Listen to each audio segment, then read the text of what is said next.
오늘은 요한복음 7장 25절에서 36절의 말씀을 가지고 오직 말씀만이 믿음으로 인도합니다 라는 제목의 말씀을 나누려고 합니다. 왜 우리가 이런 이스라엘의 역사와 또 2000여 년 전에 예수님의 삶과 유대인들의 삶을 우리가 알아야 될까요? 그리고 완전히 다른 시대의 삶을 우리가 왜 공부하고 우리가 배우기 위해서 이렇게 모여야 할까요? 지금 굳이 여러분이 왜 성경의 말씀을 따라야 되는지 혹시 고민해 본 적 있으십니까? 아주 단순한 한 가지 때문에 그렇습니다. 우리가 왜 이스라엘의 역사를 배우고 또 왜 하나님의 말씀을 배워야 하냐면 하나님이 살아계신다는 전제 하에 그 역사는 오늘도 반복되기 때문이에요. 자, 전제라는 것은 가정이잖아요. 그런데 여러분들이 이 자리에 있는 것은 그 사실을 분명히 믿고 있을 줄로 저는 그것을 믿습니다. 할렐루야. 여러분이 하나님의 말씀을 믿고 있기 때문에 하나님의 역사를 기대하고 있기 때문에 오늘도 하나님의 역사는 반복된다라는 거예요. 만약 하나님이 만들어진 분이라면 어떤 작가에 의해서 쓰여져서 조작된 분이라면 반복될 리가 없죠. 조작이기 때문에 우리가 두려워할 필요도 없습니다. 더욱이 사실 이 소중한 하루하루의 시간을 우리가 모여서 거짓된 말을 듣기 위해서 모인다는 것, 이것은 사실 너무 큰 낭비입니다. 또 창조자가 없다면 선하게 살 필요도 없죠. 창조주가 없고 심판할 사람이 없는데 우리가 왜 굳이 열심히 섭니까? 결국 한 줌의 재로 사라지고 말 것인데 우리가 선하게 살 이유가 없죠. 심판이 없기 때문에 굳이 이렇게 모여서 선한 일을, 선한 삶을 위해 노력하지 않아도 되는 것이죠. 그런데 만약 하나님이 분명히 계시다면 전혀 이야기가 달라집니다. 오늘도 하나님은 우리의 죄악을, 우리의 실상을 바라보고 계시고 이스라엘이 했던 죄악된 심판을, 죄악된 일들을 심판하시는 하나님께서 여전히 우리가 옳지 않게 살아가는 것들을 심판하는 하나님이시기 때문이에요. 그리고 다시 돌이키기를 원하시는 분이시죠.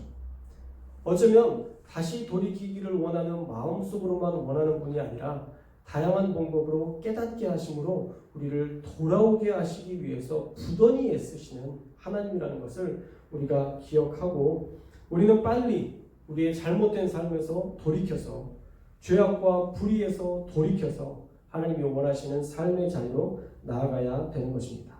우리가 그 돌이킴을 위해서 이렇게 말씀을 듣고 또 말씀을 연구하고 우리의 삶에서 하나님의 말씀과 어긋나는 것이 있다면 빨리 회개하고 그렇게 살아가는 것이죠. 그래서 여러분이 가장 잘 살고 있는 사람이라는 것을 이야기해 드리고 싶습니다. 할렐루야. 여러분 정말 잘 살고 있는 거예요. 말씀의 자리를 지키고 또 말씀을 들으려는 그 몸부림을 하나님은 기뻐하셔서 여러분들이 가장 좋은 길로, 선한 길로 또 세상을 화목하게 하는 그런 도구로 저와 여러분을 사용하실 줄 믿습니다.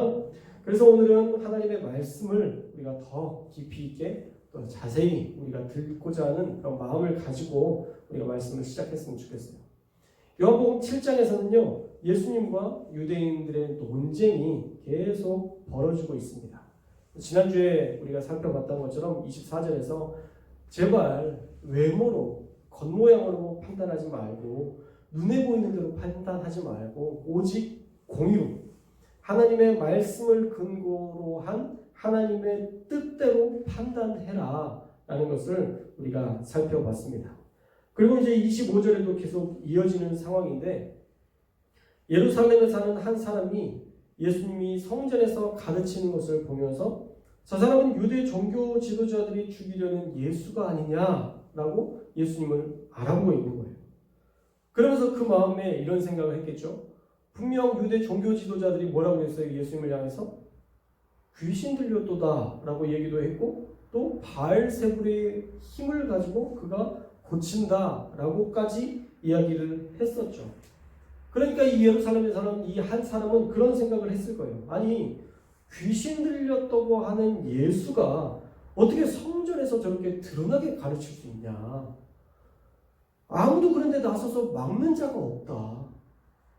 당국자들, 즉 공권력을 가진 관원들도 이 사람들을 내버려 두는 걸 보면, 예수님이 가르치심을 내버려 두는 것을 보면 이 사람을 메시아로 인정하는 거 아니냐?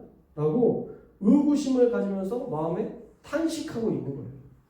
침묵하는 것은 곧 시인하는 것이다 라는 생각으로 한 예루살렘 사람이 나서서 종교 지도자들과 관원들의 그 모순된 행동을 비난하는 것이죠.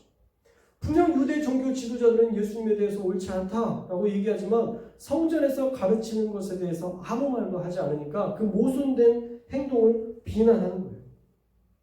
이런 얘기죠. 쉽게 얘기하면 저 사람이 그리스도가 아니라면 빨리 잡아 넣어야지. 왜 저 사람의 가르침을 지금 성전에서 듣고 있어? 라는 비난의 말입니다. 그런데 반대로 유대 종교 지도자들의 입장에서 생각해 보면요, 답답한 거예요. 왜냐하면 예수님의 가르침을 그들이 반박할 근거를 찾을 수가 없기 때문에. 너무 논리적이고 너무 성경에 근거한 율법의, 모세의 그 모든 율법에 근거한 말씀들을 풀어서 지혜롭게 이야기하시니까 어설프게 논쟁했다가는 계속 된통 혼나니까 이들도 침묵할 수밖에 없었던 거죠. 감히 나서서 이야기를 나누지를 못하는 거예요. 사실 성경에 보면 예수님을 상대로 골탕 먹이려는 일들이 얼마나 많았어요. 이 세금을 우리가 내야 됩니까? 말아야 됩니까? 라고 했을 때 동전을 보여주면서 가이사의 것은 가이사에게, 하나님의 것은 하나님에게 바쳐라 라고 얘기하면서 그 논리에서 예수님이 승리하셨고, 다양한 논쟁에서도, 안식일 논쟁에서도 우리가 마태복음 새벽 예배 때도 살펴봤지만 안식일 논쟁에서도 예수님이 완전히 승리하시는 것을 봐요. 네가 안식일에 얼마나 다양한 방법으로 안식일을 어기냐, 제사장들도 안식일에 일하지 않냐, 다양한 이야기들을 하면서 그들이 잘못된 방법으로 또 이 말씀 안에서 많은 예외를 두는 것들을 다 끄집어내어서 그들을 반박하셨던 것을 우리가 알 수 있습니다. 그렇게 다양한 그런 논쟁에서 번번이 그들은 실패했어요. 그러니까 쉽게 도전했다가 소위 쪽팔림 당하지 않으려고 그들은 침묵할 수밖에 없었다라는 것이죠. 그런데 이 예루살렘 사람은 대단히 담대하죠. 옛말에 그런 명언이 있습니다. 무식하면 용감하다. 그렇죠? 무식하면 용감해요. 정말 이 사람은 무식하고 용감했어요. 예수님을 마치 다 아는 것처럼 27절 말씀에 보면 우리는 이 사람이 어디서 왔는지 아노라. 그리스도께서 오실 때에는 어디서 오는지 아는 자가 없어야 되는 것이다 라고 아는 체를 합니다. 예수님, 내가 잘 알지. 그 사람 나사렛 출신 아니야. 내가 옛날에 알던 어떤 사람의 그 옆집에 사는 그 사람이었어. 그 엄마 아버지가 요셉과 마리아인데 우리가 뻔히 저 사람이 출신을 다 아는데, 만약 예수가 그리스도라면 우리가 그 출신도 모르고 그 배경도 모르고 어느 안에서 다 기적적인 역사로 다 나타나셔야지 우리가 그 사람의 출신을 다 아는데 이게 무슨 소리냐, 그거 어떻게 메시아가 될 수 있냐 라는 조롱의 말입니다. 그때 예수님께서는 그 말과 또 그 의중을 아시고 성전에서 다시 한번 자신을 분명하게 드러내시죠. 우리 28절 말씀 함께 읽겠습니다. 28절 말씀 시작. 예수께서 성전에서 가르치시며 외쳐 이르시되 너희가 나를 알고 내가 어디서 온 것도 알거니와 내가 스스로 온 것이 아니니라. 나를 보내신 이는 참되시니 너희는 그를 알지 못하라. 29절 나는 아노니 이는 내가 그에게서 났고 그가 나를 보내셨음이라 하시니. 아멘. 내가 어디서 왔는지 안다고 하는데 그거 아니야. 네가 아는 그 나사렛 출신이 아니라 나는 사실 천상 출신이야. 천상 출신 뭐예요? 하늘에 속한 천지 만물을 주관하시는 하나님과 함께했던 그의 아들이야 라고 얘기하는 거죠. 그래서 네가 안다고 하지만 사실 너 나 몰라. 나는 하나님으로부터 났고 하나님이 나를 보내셨기 때문에 내가 여기에 온 거야 라고 얘기하시죠. 예루살렘 사람이 마치 모든 것을 아는 척했지만 무식해서 용감했던 거지 예수님에 대해서 전혀 몰랐던 언사였다라는 것입니다. 신비한 방법으로 메시아가 오실 것이라는 그들의 생각이지 하나님의 방법은 아니었다는 거죠.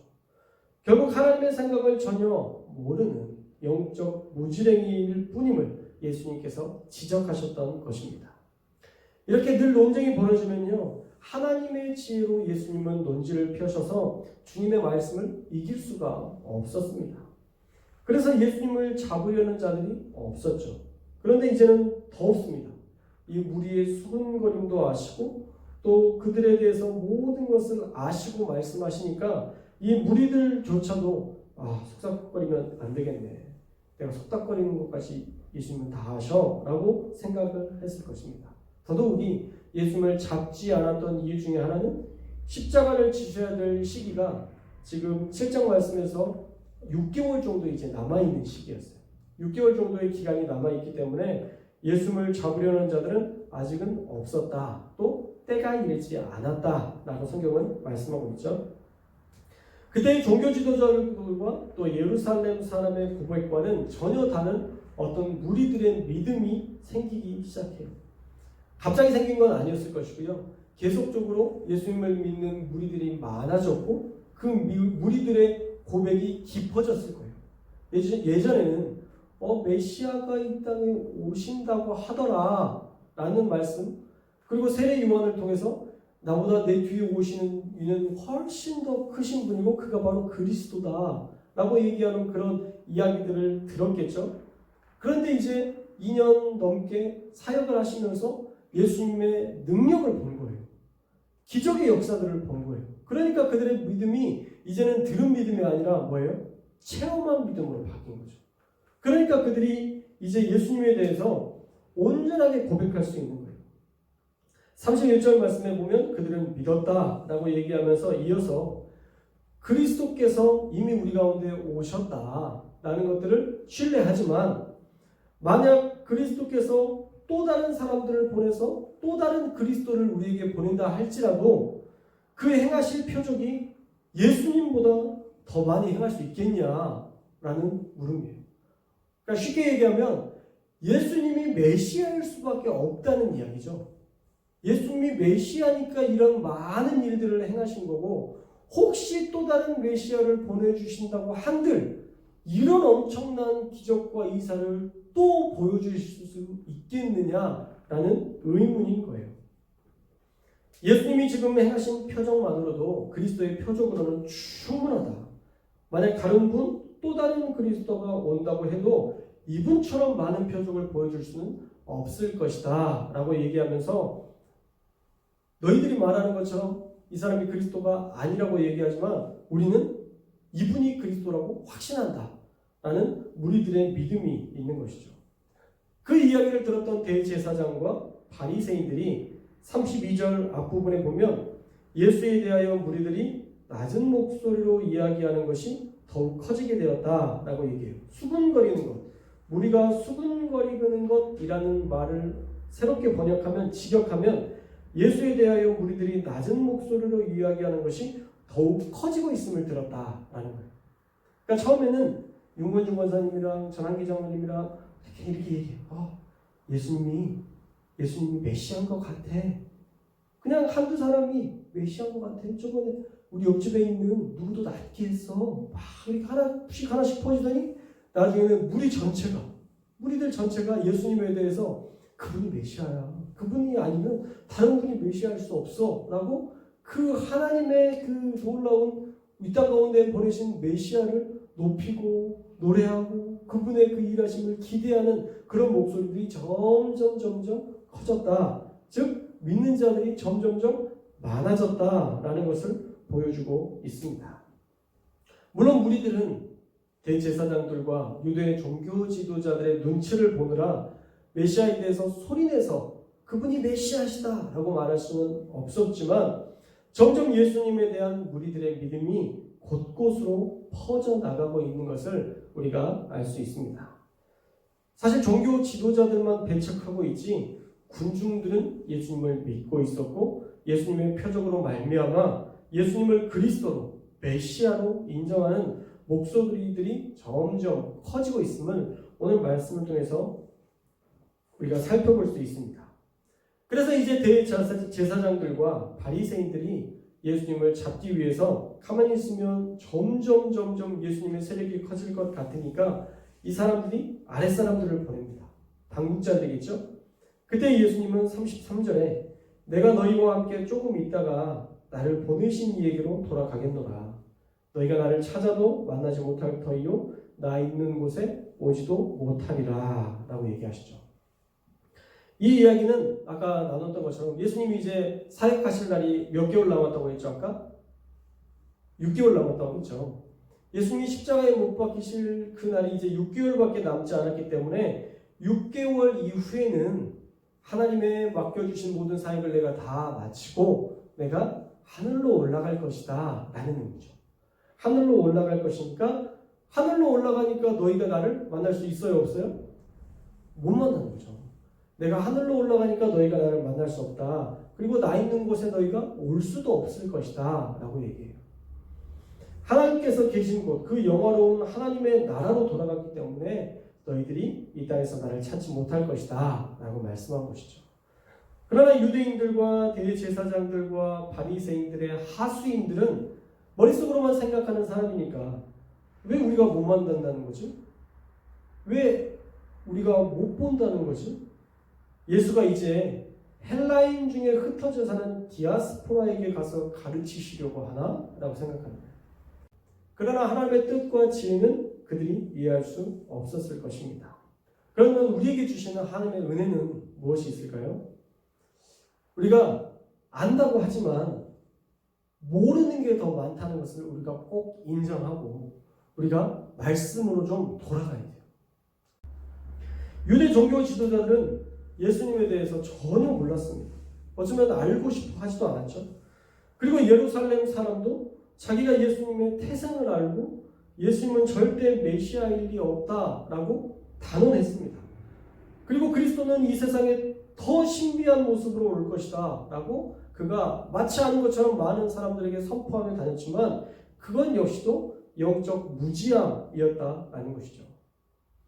하나님의 뜻에 대해서 분명히 알지 못하고 막연하게 아는 지식을 가지고 우리가 살아갈 때가 있는데 그것은 하나님이 우리에게 주신 말씀이 아니다라는 거예요. 그래서 하나님의 뜻은 우리가 어떻게 알 수 있냐? 우리가 그리스도인으로서 살아가면서 하나님의 뜻을 어떻게 알 수 있는가? 그것은 우리의 머릿속에서 나오는 지혜가 아니라 하나님의 지혜는 바로 이 말씀을 통해서만 얻을 수 있는 거예요.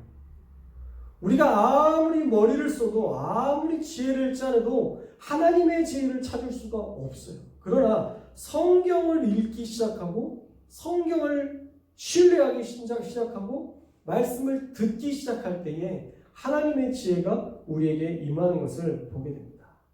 그런데 유대 종교 지도자들은 머릿속으로만 생각하니까 그 지혜에 한계가 있고 그 생각이 하나님의 지혜가 될 수 없었다는 것이죠. 유대인의 종교 지도자들이면 뭐예요? 예루살렘 안에 사는 도시인이면 뭐합니까? 결국은 그들은 보통의 무리보다 훨씬 더 예수님에 대해서 모르는 사람이었어요.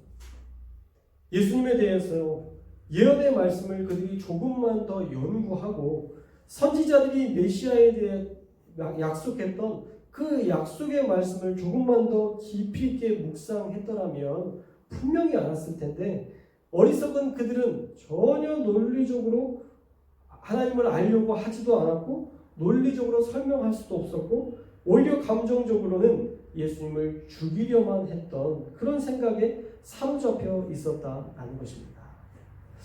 사랑하는 여러분, 우리의 지혜가 하늘로부터 오려면 우리가 아는 것이 얼마나 부족한 지혜인지 인정하고 하나님의 말씀을 듣는 일에 우리가 겸손히 또 하나님의 말씀을 묵상하고 또 깨닫게 하신 대로 순종하며 하나님의 뜻을 알아가는 그러한 삶을 살아야 될 줄로 믿습니다.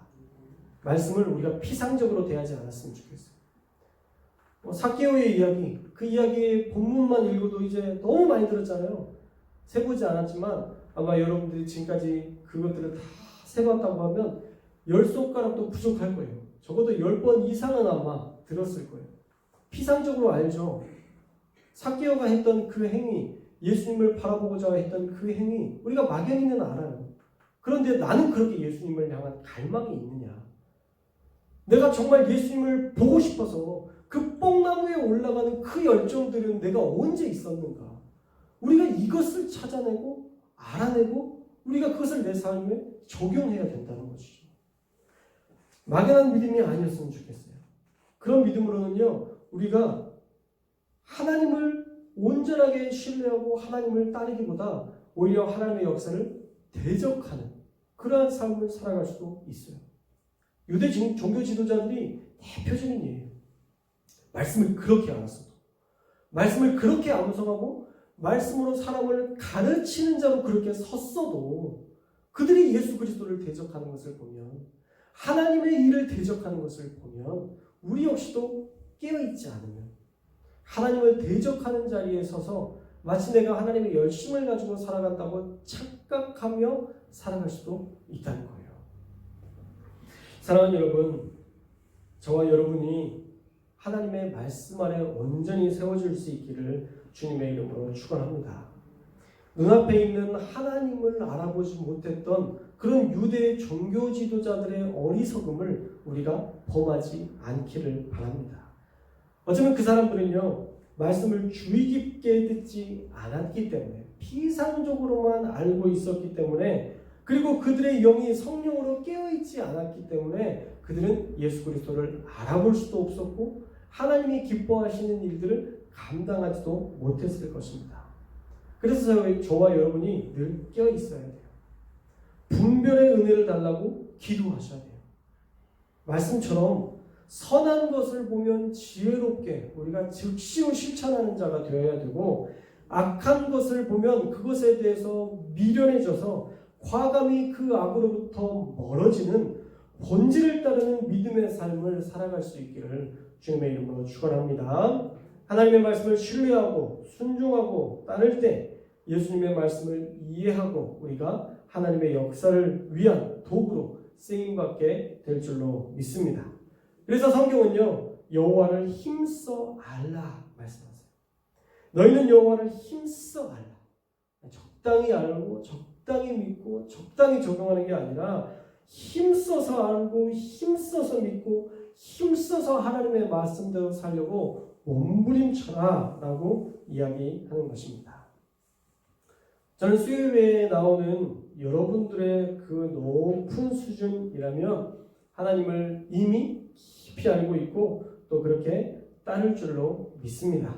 그러나 머리에 있는 하나님이 아직 가슴으로까지 내려오지 않았다면, 가슴으로 감동된 그 하나님이 내 손과 발로 그 하나님의 역사를 이루는 일에 실천하지 않는다면, 여러분 다시 한번 마음을 돌이키셔서 머릿속으로 은혜 받는 거에만 그치지 말고 그것이 우리의 가슴 속에 와서 하나님의 마음으로 애통할 수 있는 수준까지 이르렀으면 좋겠고요.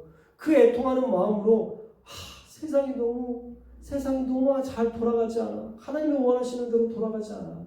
영혼을 구원할 수가 없어라고 애통하고 그냥 끝나는 자가 아니라 우리가 세상 가운데 많은 영혼들을 구원하는 일에, 복음을 전하는 일에 우리가 힘쓰므로 예수님의 그 애통하는 마음들을 기쁨으로 바꿔드리는 저와 여러분들이 되었으면 좋겠어요. 한 영혼을 찾아 복음을 전하셨던 그 예수님의 그 사랑을 우리가 세상 가운데 전함으로 예수님이 애통해 하시고 탄식해 하시며 이 세상을 바라보는 것이 아니라 우리를 바라보면서, 다른 교회도 잘 하겠지만 우리 송도교회를 바라보면서 늘 웃음 짓고 흐뭇해 하시는 우리 주님으로 말미암아 우리가 또 열심히 주의 복음을 위해 쓰임받는 그런 교회 될 수 있기를 주님의 이름으로 축원합니다.